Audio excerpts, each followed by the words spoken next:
What's up, guys, and welcome back to Earth Zero. I'm your host, Black Nick, and thank you for tuning into Earth Zero.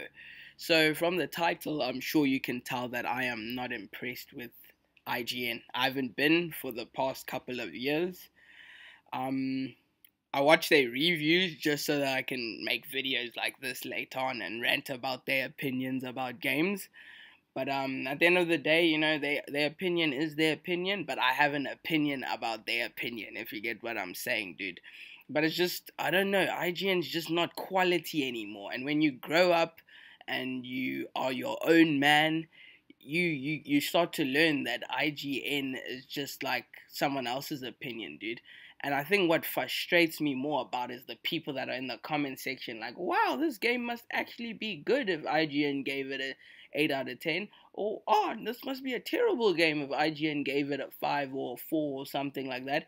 And you'll end up losing out on the whole experience of watching someone else's content because IGN said so, dude. It's terrible, dude. It's terrible when people don't make their own opinions on things and IGN has such a big, like, range or whatever. And that's why there's some people that I even, like, argue with, like, you know, when they're like, oh, yeah, no, that game was terrible or what. And I'm like, did you play it? And then they're like, no, I didn't play it. So I was like, how do you know it's terrible? Oh, well, IGN said so. And I'm just like, don't talk to me, dude. Like, if you haven't played the game, then don't talk to me about it, bro, because you know nothing but IGN's opinion about it, dude. Anyway, so that's where my stand is about IGN. The only thing I really, like, appreciate from them is them releasing trailers, and they usually have trailers on point when a new trailer comes out. So that's one thing that I can, you know, listen to. But besides that, their reviews have been terrible. They've been giving so many things 7s out of 7s and 7 and 7 and 7 just so that they can stay in a safe zone and stuff, dude. And then they like give something that fans really like a trash, like, little 7 or 8, like, or whatever they do. And then things that people don't like completely, they like, it's a great, like, She-Hulk, for example, the series She-Hulk. I still am puzzled to this day how, like, they would think that, like, anyone liked She-Hulk, you know, like, She-Hulk was like me watching a bunch of nothing. I didn't feel sympathy for the character, I didn't laugh at they jokes in the series, dude. The storyline was leading to, like, nothing, dude. Like, if She-Hulk had to die now, I wouldn't even be worried, bro. It would not affect me at all, dude. And I've watched everything Marvel till this day, dude, and including She-Hulk, and if she had to, like, die, no, I would be like, no, nah, I'm good, dude. Like, I'd have more sympathy of losing Miss Marvel, Kamala Khan, than I would if She-Hulk died. That's how bad the show was for me, dude. And that's the kind of content IGN calls great, dude.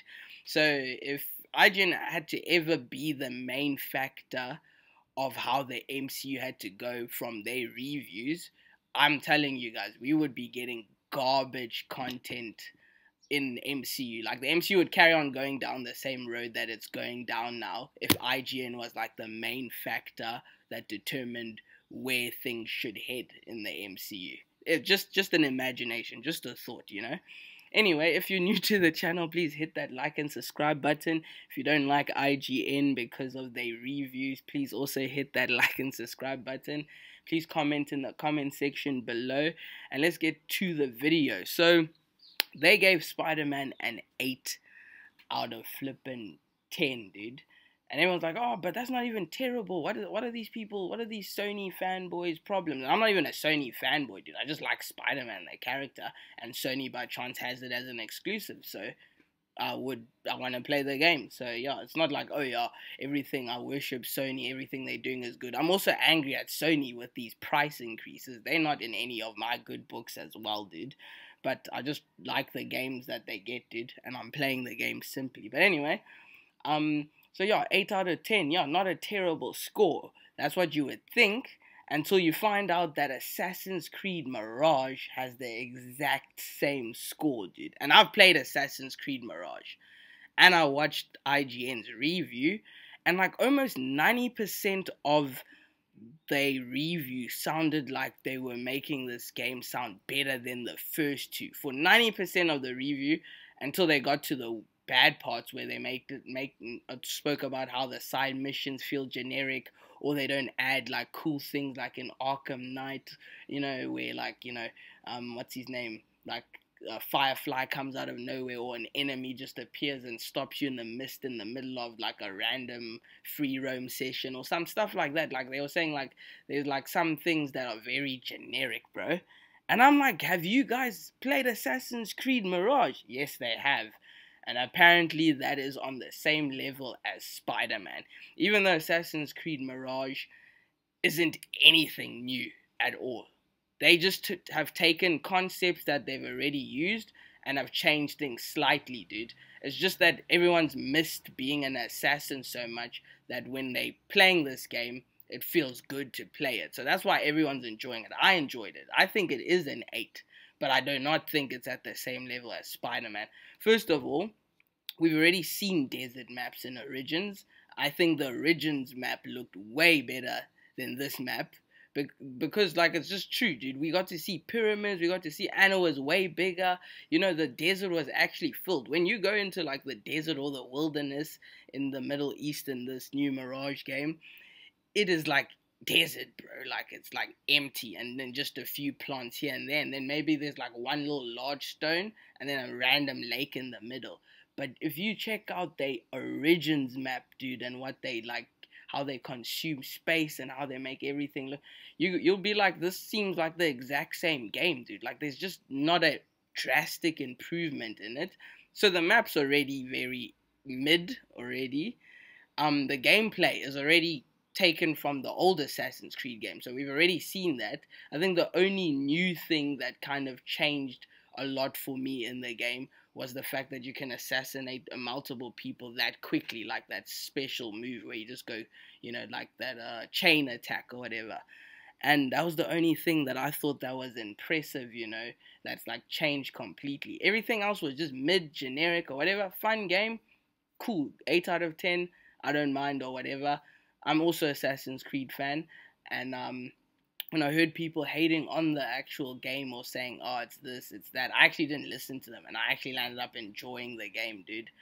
But from IGN's review of Spider-Man, and from the quality and the trailers I've seen for Spider-Man, and it being said by IGN has improvements from the other games, and the other games got like a 9 and like 8.7 and everything, dude.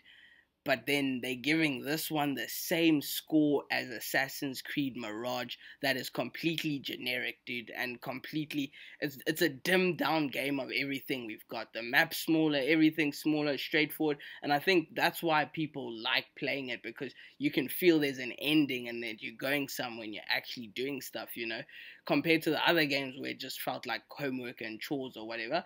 But it's still condensed and it's a small game, and it was also almost going to be just a DLC. Then they were like, no, let's make it into a big game. But I can see why it was a DLC. It's pretty short. Like, I had to like play around and just to make my time longer in the game. I had to just like go to every inch and corner of the map, dude.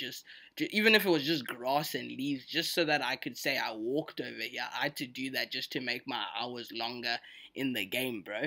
But the game is it's mid. It's nothing new that they brought to Assassin's Creed thing, but mid for Assassin's Creed is still good, you know what I'm saying, dude? But in terms of when I say mid now, I mean in terms of like compared to the quality of the Spider-Man games, dude. I personally think Miles Morales is way better than Assassin's Creed Mirage, dude. In terms of the cutscenes, what the cutscenes look, in terms of how the city looks, in terms of the story and everything, dude. I think Miles Morales is way better than AC Mirage. And if you're telling me there's improvements on a game that you gave 9 to, how the hell is this? Is it the same? Getting the same ratings as Mirage, dude? A game that doesn't even have like that much quality to it, especially in the cutscenes. There's probably cinematics here and there, but it's not the amount you'll get in Spider-Man, dude. And in terms of just sand and desert, they could do that in all of their games, dude. There's so much sand and desert in almost every single open world game that I've ever played. And they probably have files where they can just use foundations from Origins and copy, paste and whatever, dude, to make it look like that. But in this game, like Spider-Man, the windows are freaking glaring at you. They've added a whole extra map, dude. You can play with both Spider-Mans, dude. Um, you can play as Venom, and I mean not as Venom, as the black-suited Spider-Man. And dude, I just think like there's a huge improvement in the game, and it's a whole new storyline with characters that we've all loved ever since we were like children, dude. Ever before Assassin's Creed, I've always loved Spider-Man, dude. And it's just like, it's just so odd that you would put that game at the same level as a very, very generic game, dude. But you're telling me that Spider-Man has improvements from the other games that never got anywhere near the same ratings as Mirage, dude. So IGN is just cooked in their own world, and they are smoking some other hectic stuff in that office, I'm sure. And I don't like them, dude, and I just disagree with this thing. I haven't played the game, but I can tell you for sure that I disagree with that 8, dude. I have full 100% confidence that just the game being generic and the missions and what they complained about in that thing could never just bring a game all the way down to 2 to put on the same level as AC Mirage that millions of people have complained about, dude. Either it not being worth the price, either it not looking like a new gen game, either it not even taking, control of its adaptive feedback on the PS5 controller, either it being similar with Origins. They're even making comparison videos with all these complaints, generic storyline, all of this stuff.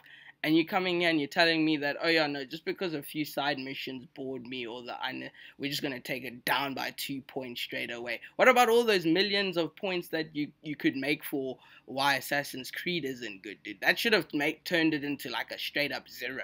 If you can take a whole 2 points from 10 for Spider-Man, I think you can definitely do that for Mirage, like drastically. Like Mirage should be on 6 now, with the amount of stuff that's complainable for anybody, dude. But anyway, that's just me, and I just advise you to just make your own opinion. Buy the game and make your own opinion. And for those that are sad that Spider-Man might not be Game of the Year, don't worry, that stuff's also nonsense. Just, yeah, that's also completely, nonsense. People a couple of years ago voted for another game, I think it was Ghost of Tsushima, to be Game of the Year. Then they decided to choose Last of Us because the critics said it. And the critics are just so caught up in their criticism that they don't even know how to enjoy or actually criticize something properly, dude. They like way past over their heads, bro. It's like me eating a certain dish of food every single day as like a normal thing. And then I go to my friend's house and then I have that same dish and then I call it ass because I've already had that same dish for such a long time. That's what like it feels like when it comes to these critics, dude. They've been doing this for way too long that it's just them becoming generic and bored or whatever to the content that they don't even know how to freaking criticize games anymore, dude. You need to slow down on your games. Go live your life. Stop watching entertainment. Go outside. Go look at the sun. Go enjoy the view or something somewhere by your house and get games out of your head. For I think you just need a reboot, IGN and the rest of your critics, dude. And to the rest of the good people and the fans and audiences, I hope you guys enjoy both AC Mirage and Spider-Man the way it should, the way it's intended, dude. And don't listen to these fools that give them numbers and try and make you compare the games. Like like I said, I enjoyed AC Mirage, but it's just gotten to this point where I have to like hate on it just to kind of express what I mean about Spider-Man being good. But anyway, I'll chat to you guys in my next video, and I'll also chat to you guys in the comment section below. Please hit that like and subscribe button. Thank you so much.